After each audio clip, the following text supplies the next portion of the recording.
رئيس الوزراء ku-xigeenka xukuumadda federaalka Soomaaliya Mahdi Maxamed Guuleed Qadar oo ka qayb galayay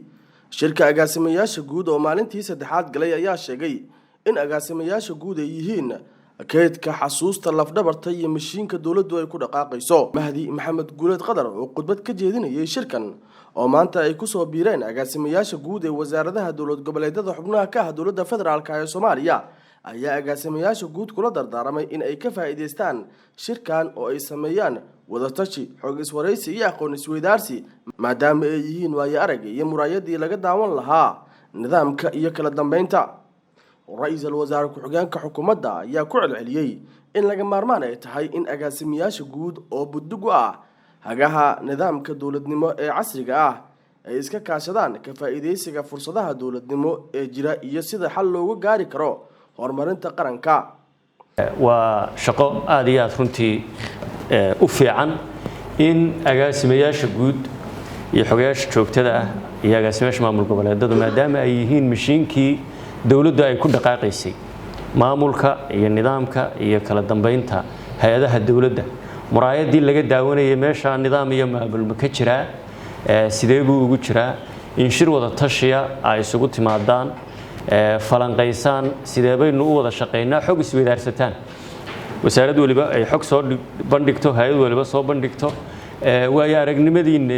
iyo waxa caqabadaha idinka hor yimaada fursadaha jira imkaaniyaadka iyo awoodda jirta intay leeg tahay iyo xal sidee loo gaari karaa sidee baynu qarankan hore ugu dhaqaajin karnaa idinku waxaad tihiin shaqaalihii rasmiga ah ee lafdhabartii dawladda waayo qofka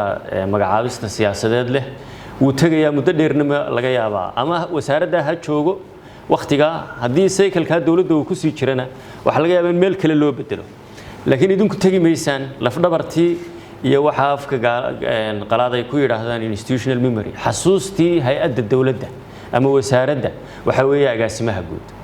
mashiinkii uu ku dhaqaaqayay weeye mar dhow wasiirka cusub ama mas'uulka cusub ee yimaada qofka uu wax weydiinayay oo oranayo sidee baad wax u qaban jirteen halkee wax laga qaban jiray arinta noocan hore ma idin soo martay recordkii arkiifyada ma inoo taala see ku xaliseen raadraaceedu muxuu yahay intaas oo dhan cid lafdhabarta u ah khasnada u ah mashiinka u ah waaxihii wasaaradda ama hay'adaasi lahayd isku xidhaya coordination iyo isku xidhu sameynaya go'aankii siyaasiga ah ee ka sareeyay ku xidhaya hawlaha sideen markayna la gudbanaadeen ama ha noqoto hay'ad caalami ah ama dal kale oo dawladaha inoo dhigma ama wasaaradda dhigiina ah sidee baynu u macaamilaynay sidaynu u macaamilnaa dhaqanka dawladnimo ee la rabo inuu abuurmo ee aynu yegleelayno buddigiisu waa idin shirkan agaasimayaasha guud oo lagu soo bandhigayo waxqabadka dawladda ayaa Muqdisho ka furmay